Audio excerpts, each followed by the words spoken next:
আসসালামু আলাইকুম, আশা করি সবাই ভালো আছেন। আজ খুব সহজভাবে চিকেন পিৎজা তৈরি করে দেখাবো গ্যাসের চুলায়। খুব সহজেই আপনারা বানিয়ে নিতে পারেন ঘরোয়া উপকরণ দিয়ে। নিয়ে নিলাম 1 কাপ ময়দা। এখানে 1 কাপ আটাও দেওয়া যাবে, কোনো সমস্যা নেই, একই রকম টেস্ট হবে। আমি দিয়ে দিলাম বেকিং পাউডার 1/2 চামচ, 1 টেবিল চামচ গুঁড়া দুধ, আর 1 টেবিল চামচ চিনি, আর সামান্য লবণ 1/2 চামচের চেয়ে কম, আর 1 চা চামচ ইস্ট দিয়ে দিলাম। দিয়ে এটা নেড়ে নিচ্ছি। এখন দিয়ে দিব 1 টেবিল চামচ কুকিং অয়েল, দিয়ে ভালো করে নেড়ে নিচ্ছি। আর অল্প অল্প করে পানি দিয়ে ডোটা তৈরি করে নিব। একসাথে বেশি দিলে ডোটা নরম হয়ে যাবে, আবার শক্ত করাও যাবে না। ওটা বুঝে বুঝে হাত দিয়ে মেখে বুঝতে হবে পানি লাগবে কি না। তো সামান্য একটু লাগবে। ডোটা মাখানোর সময় হাতে লেগে আসবে, এগুলো দেখলে ভয় পাওয়ার কিছু নেই, এটা আপনা আপনি হাত থেকে চলে যাবে যে লেগে আছে। তো মাখতে মাখতে ডোটা যখন সেট হয়ে যাবে হাত থেকে চলে যাবে। আমি আরেকটু অয়েল হাতে মেখে এটা ডোটা তৈরি করে নিচ্ছি, এখন আর হাতে লাগছে না।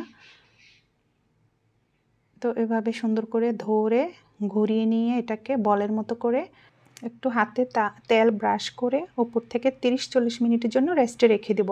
এখন আমি পুরগুলো রেডি করে নেব। তো আমি 2 টেবিল চামচ অয়েল দিয়ে দিলাম, আর এভাবে কাটা থাকবে পেঁয়াজগুলো 1/2 কাপ দিয়ে দিলাম। পুরটা রেডি করে নিব। আর ওই এক পিস চিকেনটা আমি ছোট করে কেটে নিয়েছি, সেটা দিয়ে দিলাম। সামান্য লবণ, মানে 1/2 চামচের চেয়ে কম, একটা কাঁচামরিচ কুচানো দিয়ে দিয়েছি, আর দিয়ে দিলাম চিনি 1 চা চামচের চেয়ে কম, আর 1 চা চামচের কম একটু লেবুর রসও দিয়ে দিলাম।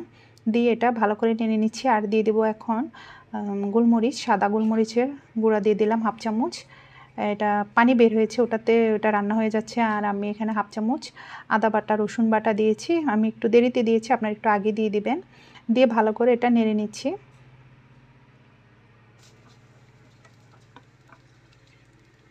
এই পর্যায়ে আমি কর্নফ্লাওয়ার নিলাম 1 চামচের চেয়ে বেশি, 1/2 কাপ পানিতে গুলে দিয়ে দিলাম। এটা আঠালো ধরে যাবে। আর যদি কর্নফ্লাওয়ার না থাকে ময়দাও দিতে পারেন। মাংসের টুকরাগুলো, যে পিসগুলো ছোট ছোট, এগুলো একটু চেপে চেপে ভেঙে দিচ্ছি। 6-7 মিনিটের মধ্যে এটা হয়ে যাবে এই ডোটা। এটা আঠালো ধরে গেছে, কর্নফ্লাওয়ার গোলানোটা দিতে দিতে এটা আঠালো হয়ে যায়। তো হয়ে গেছে, এটা নামিয়ে নিব। আর ডোটা কেমন হয়েছে দেখে নিচ্ছি। এটা 30-40 মিনিট পর আমি এসেছি। তো ফিরে এসে আমি এটা একটু হাত দিয়ে মেখে আরও 5-6 মিনিটের জন্য আবার ঢেকে রাখবো।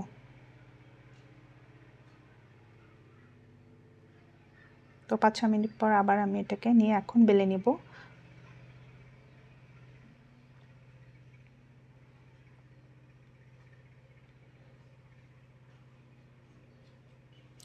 স্টেপ বাই স্টেপ ফলো করলে আপনারা বাসায় সহজে বানিয়ে নিতে পারবেন। তো একটু মনোযোগ দিয়ে দেখেন, ভুল হবে না আপনাদের। তো আমি এটা গোল করে বেলে নেব। চারপাশে যেন সমান তালে থাকে, কোথাও চিকন মোটা যেন না হয়, নাহলে পিৎজাটা দেখতে সুন্দর হবে না। গোল করে নিব।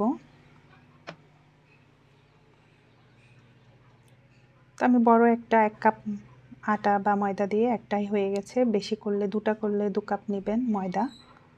তো আমি চারপাশে হাত দিয়ে এটা সুন্দর করে একই মাপে নিলাম। আমি একটু যে প্যানে তৈরি করব সেখানে একটু অয়েল ব্রাশ করে দিচ্ছি হালকা। তো প্যানটা আমি একটু চুলায় গরম করেছি আগে। তো এখানে আমি সেট করব, হালকা গরম করেছি, বেশি না। তো আমি এটা সেট করে দিচ্ছি, কোনো পাশে উঁচু নিচু আছে কিনা আমি হাত দিয়ে দেখলাম। মাঝখানে আমি টমেটো সস দিয়ে দিলাম, এটা আমার হোমমেড তৈরি।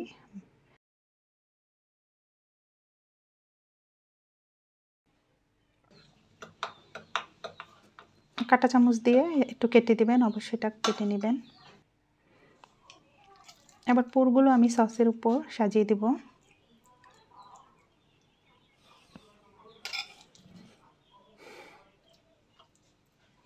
দর্শক বন্ধুরা, চ্যানেলটিকে লাইক করে শেয়ার করে দিবেন, একটা লাইক করে দিবেন যদি আমার আজকের পিৎজাটা আপনাদের ভালো লাগে।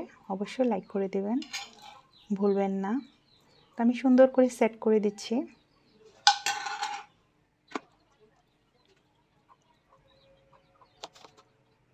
হাত দিয়ে চেপে দিচ্ছি, যেহেতু এটা গ্যাসের চুলায় হবে। এখানে আমি অর্গানিও দিয়েছি একটু ছড়িয়ে, এটা না দিলেও চলবে, অপশনাল। আর বাসায় চিজ আছে দেখে আমি একটু দিয়ে দিচ্ছি, কিন্তু এটা না দিলেও চলবে যদি বাসায় না থাকে। আর চিজ থাকলে এরকম গ্রেটিং করে কেটে দেবেন। আমি আর সবজি দিচ্ছি না, ক্যাপসিকাম কেটে দিচ্ছি না, আমি চিকেন দিয়ে করছি এটা।